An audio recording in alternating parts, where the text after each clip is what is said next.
Hi, everyone. I'm Carol Buffethis, and I am here today to do a Handle with Care interview, which has been such an inspiring project. I am a life coach, a massage therapist who's not working right now because of COVID-19, and I'm also an educator. And I miss being with people. And I decided a couple of months ago that I could do these interviews with people and talk with them about how they're handling the situation of COVID-19. So I have these wonderful people, including Sue Vanderzee, who's with me today, to talk about just that topic. So Sue, welcome. Hi. Can you tell us something about yourself, please? What do you want us to know about you? I have 12 grandchildren and I am inspired by flowers. Beautiful. Aren't we lucky that this is the time of year that this is happening? Imagine if this had happened like in the late fall and we were moving into winter and the holidays. Oh Yeah. my gosh, I'm so Awful. grateful. Yeah, Awful. yeah. And Awful. yeah, I don't know about you, but in my yard, and I'm sure your yard too, because you have a wonderful garden there, I say old friends are showing up every day. Like I went Yeah. to look for the Jack in the pulpit in my yard the other day. It was so exciting to see Jack. Have you started planting vegetables yet? Yes, I planted peas a couple of weeks ago and they're not doing as well as I'd like. And I have an asparagus bed and that's been producing. So we've had 2 meals of asparagus. Wow. And I planted beans and carrots the other day. Cool. Very cool. Very Yep. cool. Yep. Yep. So I love that those are the 2 things you wanted us to know about. I mean, I know all these other things about you that are amazing. You are a rock star, and maybe we'll get to, not that those 2 aren't rock star things. Yet, I guess my first question to you would be, so during this time, how have you been handling your life and yourself with care? Well, it's interesting for me because my situation is rather different than most people my age. Um, we live 2 miles from my daughter's family, and she has autistic 7-year-old boys who are really high functioning and verbal and cuddly and all those good things, but definitely very quirky. And with no school and with her job as a pastor, one of the things that's happened is that, in fact, I spend 4 to 6 hours a day with 2 7-year-olds and my husband.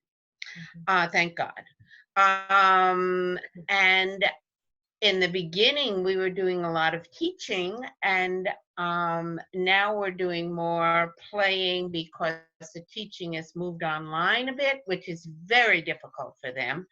But nevertheless, that's where it is. So we do a little bit of worksheets and things. But so what's that's meant for me is I keep seeing in my email friends who say, oh, I just got a chance to clean out this closet and I went through my photo albums, and I'm thinking, oh my goodness, you're kidding me. Because I'm in fact busier than I was before, in terms of structured time and people on my doorstep. On the other hand, I think that it's lovely. I mean, I think that they've probably, because also I am a people person, I think that they probably have saved my sanity, because every day I get to interact with these 2 adorable, crazy little guys. Yeah. And you know, Sue, I hear people who have grandchildren just yearning to be around their grandchildren. So that's interesting. Yeah. So you're Yeah, getting hugs and you're getting just the yeah, whimsicalness of yeah, them. Oh, that's yeah. beautiful. That's Yep, wonderful. and despite the fact that I miss my other grandchildren, Yes. because as I mentioned, I have 12, um, two of them are in New Jersey, so we didn't see them all that often, every couple of months. So that doesn't seem bad yet. Yeah. And Zoom has been a miracle. Yes. On Easter time and on Mother's Day, our son in Boston, who also has two kids, and who we see more frequently, we Zoomed. My daughter in Westfield, Massachusetts, who has six kids and who we were likely to see every 10 days or so. Yeah. So that's been, a long time. She FaceTimes almost every single day. Oh, So lovely. I almost see more of them. Right. Again, I only get to hug the little boys, but Yeah. Yeah. I, I feel in really good touch because of the technology that's available to us now, and because my kids are younger than me, so for them it's even more familiar, and for my grandkids, I mean, they, our oldest grandson Jared, who's 19, did Katie, my youngest daughter, the pastor who we see regularly, she solicited old pictures and things for Mother's Day, and Jared turned it into a video. Oh, how wonderful. Yeah, yeah. Oh my So gosh, that's so yeah, beautiful, Sue. Oh, yeah, you, you yeah. know, So my yeah, family's been super. nice, nice. That's awesome. I think about almost every day. I'm grateful for so many things, and I say almost every day, thank God for technology.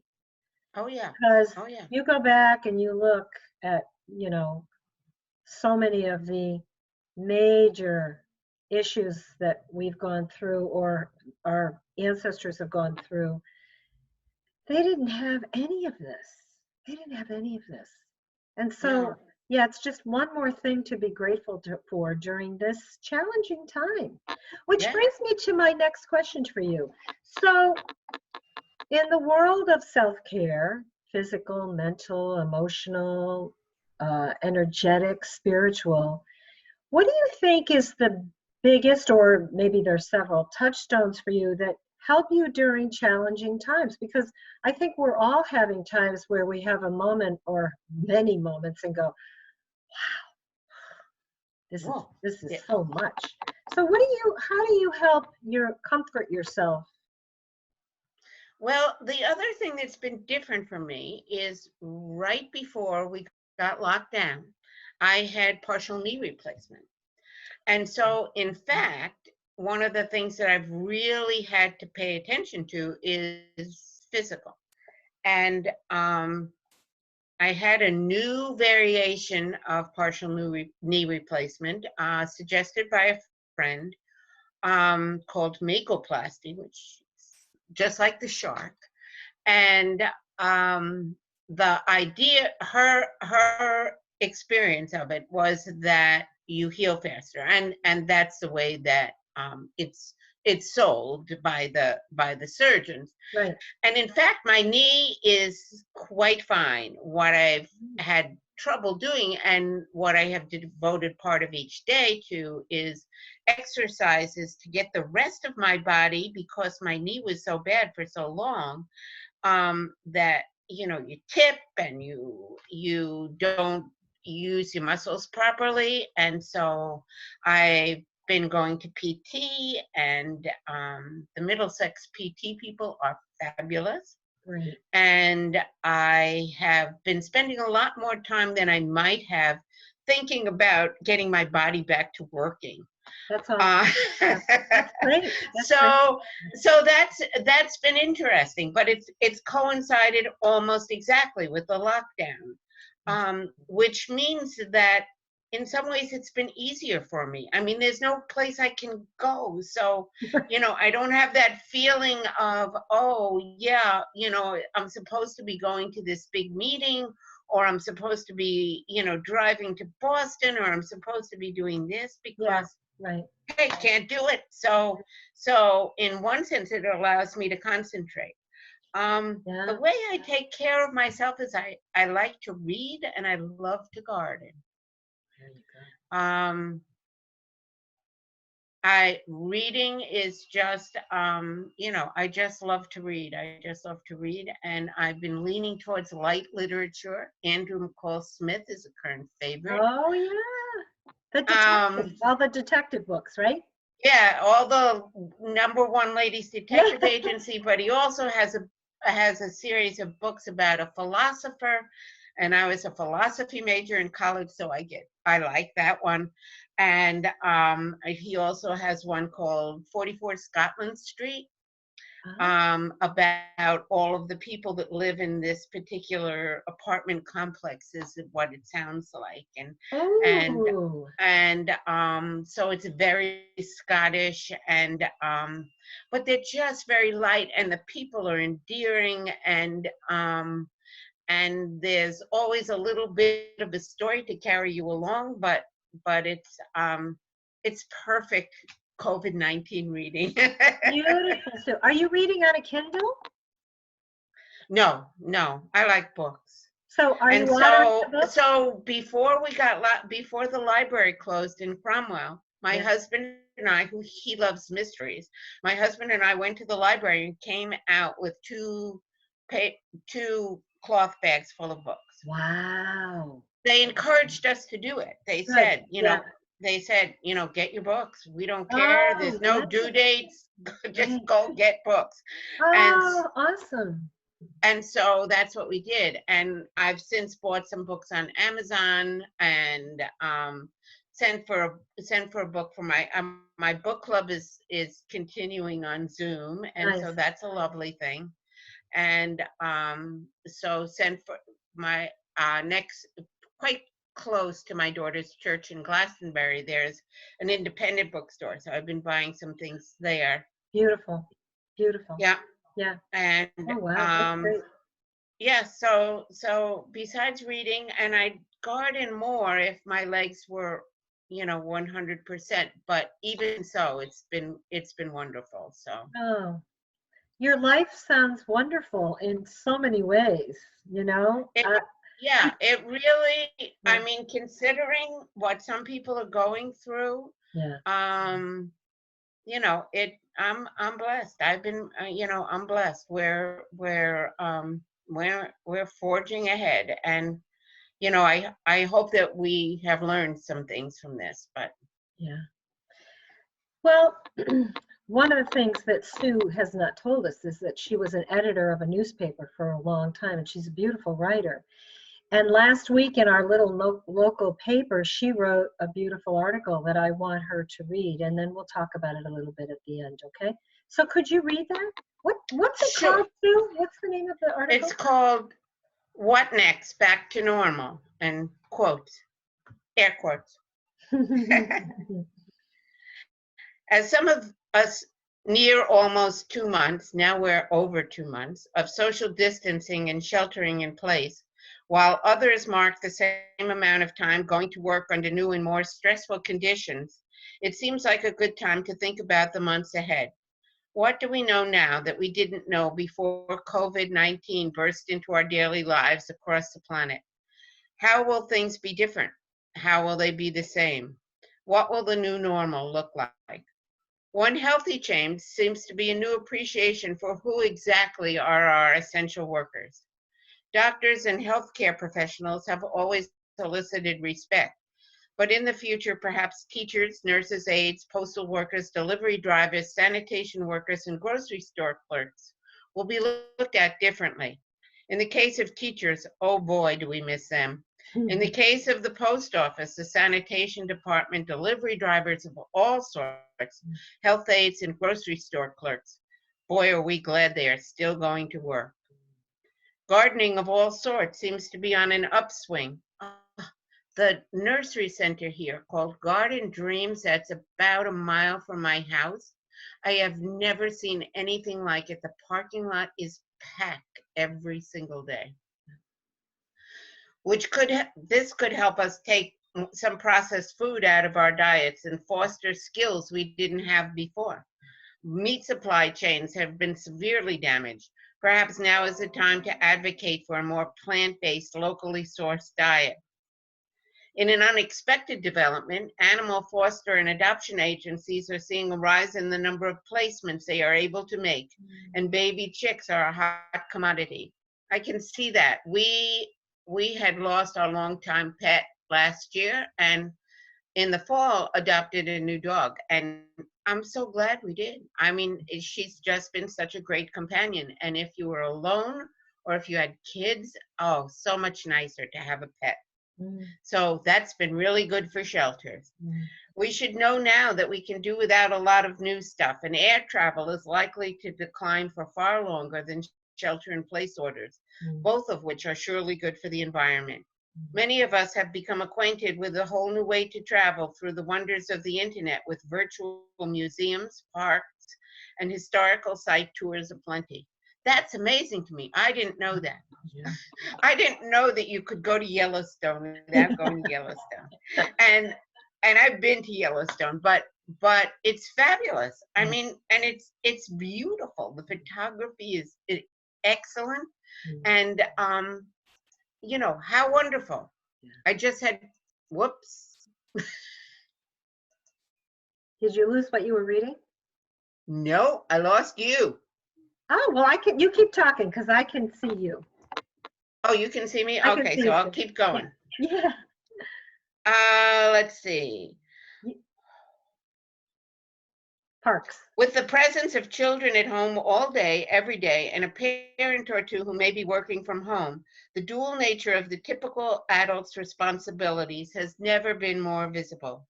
Yes, we have families we love who need us. Yes, we have jobs we need and very often love. Both. Employers, get over it. Could this be the beginning of a more family friendly workplace? Perhaps even paid family leave? Mhm. And doesn't the loss of millions of jobs, which includes for many the loss of health insurance, point to the need to finally unhitch work and health care? Could guaranteed health care finally be on the table? Mm. Maybe the newly clear skies in China and Los Angeles and elsewhere because of the shutdowns due to the coronavirus show us what our skies could be like all the time if we stopped using fossil fuels. And that might lead to new jobs in green energy, building retrofits, and conservation measures. The number of people using trails and parks and getting out into nature is astonishing. Now the parking lots at malls and shopping centers are empty, and the parking lots at state and local parks are full. Isn't that nice? Yeah. Will this taste of outdoor exploration lead to a closer relationship with nature and a renewed desire to preserve the environment? The variety and sheer number of artists of all kinds offering their gifts for free on the internet has been breathtaking. The outpouring of skills and resources within communities to support their neighbors has been heartwarming and inspirational. The determination of restaurant folks and farmers to keep feeding people in imaginative ways has been eye-opening. Could there be emerging a new tradition of sharing? Wouldn't that be wonderful? It is perhaps fitting to turn to China, where this pandemic originated, for some wisdom. The Chinese character for crisis is the same as a character for opportunity. Here's to hoping and working to turn this crisis, with all its bleakness and challenge and sorrow, into an opportunity for a better life tomorrow. Thank you for writing that. That is Oh, so you're very beautiful. welcome. Yeah, Sue. So thought provoking. And there's so many areas that you've touched on. I'm sure there are more, but you've touched on all the basic areas of life that have really shifted. And we're looking for the silver linings. And you're pointing them out in such a clean and clear way. Thank you so much for doing that. Oh, you're very welcome. I'm Yeah. hoping, um, I get a little nervous, because I think we need to rethink so much in the way that we live and the way we calculate things. What should a GDP actually include? Should it include the hours of work that people put in on a volunteer basis, the work of mothers and fathers with their children? I think our numbers are so skewed to consumption and and financial goals, that we miss a lot of the things that we've had to fall back on and depend on in this crisis. Absolutely. I agree with you 100%. And as we come to the end of this, I want to just mention a couple of things. Sue and I are involved in something called Transition Town. And I would recommend that people go, if they're interested, and looking at Transition USA, is that right? No, just us.org. Oh, it's transitionus.org. This is an organization we got involved in maybe 8 years ago. And what's going on in the world right now has really brought the whole world of transition, which is about living in a way where you're more resilient and resourceful, not just during the hard times, but just in life in general, and being more focused on local economy, local businesses. I mean, there's so many things that it touches on. Again, like Sue has written about so many aspects of what's going on in life right now. Transition USA has got this covered. And we have been lucky enough to be a group of people in Middlefield and Durham, Connecticut, who have been studying, working with, exploring all the possibilities of transition. And I have a feeling that many of you who are watching this YouTube would be interested in looking at that. Sue, I want to thank you so much. We could talk all day. We could. We could. We could indeed. We could Yeah, indeed. yeah. The other thing that I wanted to mention is that we're working on establishing Zoom meetings for Coggins area transition, which is what our particular group is called. And so if anybody is interested in that group and a local person who's looking at this, they can go to our Facebook page, which is Coggins area transition. And last year we started a giving garden, an organic garden on the grounds of the Middlefield Community Center that gives away produce for free to seniors and food banks and people who need it.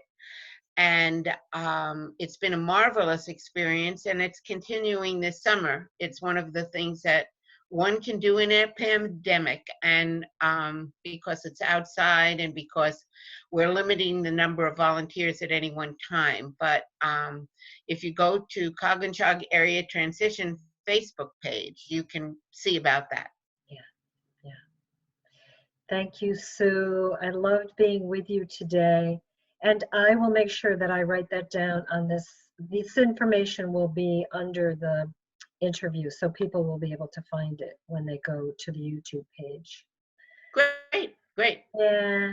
Have a lovely Well, thank day. you. Take such good care. And Yep, thank you. You too. yeah. Bye-bye. Bye-bye. Have a good day. You too.